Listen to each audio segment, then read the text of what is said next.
2 of writing an argumentative essay would be to cite your text evidence. So now that you have all your topic sentences in your template or in your essay, along with every topic sentence, there was a reason.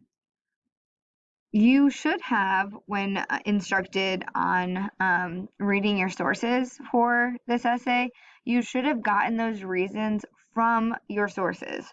So citing text evidence basically means that you are showing where you got this reason from your text.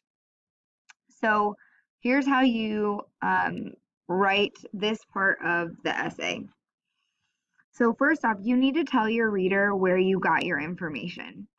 So you need to tell them the article that you got it from, maybe a person who actually said it. You need to let them know so that if they need to inquire any more about this, or if they want to find out more information, they know exactly who to go to.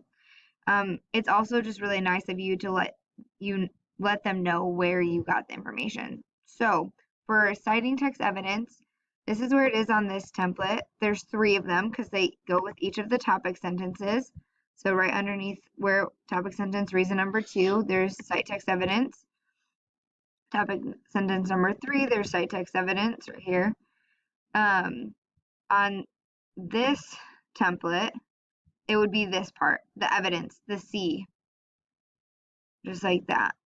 Okay, so basically for this, here's the example. You would say, according to whatever your source is, so you'd go and find the title of your source or whoever was speaking at that time, and then you would put your quote in. So examples are like readworks.org, that's where we got some of our articles. John F. Doe could be the person from the New York Times. So you're trying to include that.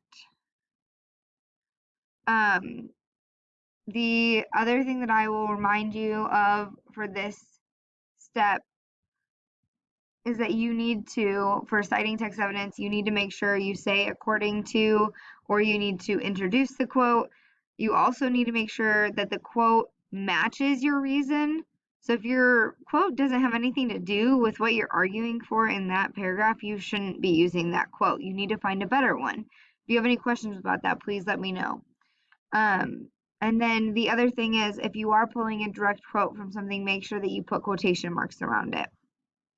I also want you guys to be aware of another resource that you guys were given. If you go back to Google Classroom, where we were just talking about, on playlist 14, and you see the links that were posted, the second link that was posted, so in step 1 we worked with transition words and phrases. The second link is about introducing a quote. So if you click on there, it gives you a list of ways that you could introduce a quote.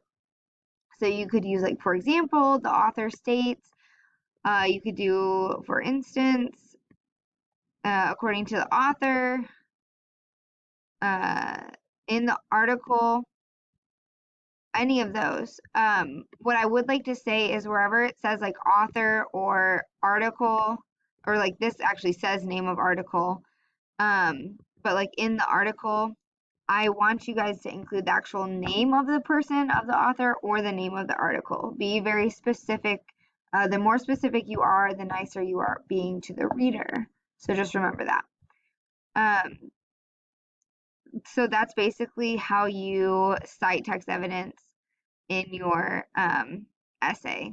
If you guys have any questions, let me know. Just make sure you guys do this for every single one of your body paragraphs, which would be after every one of your topic sentences. And like always, let me know if you need anything.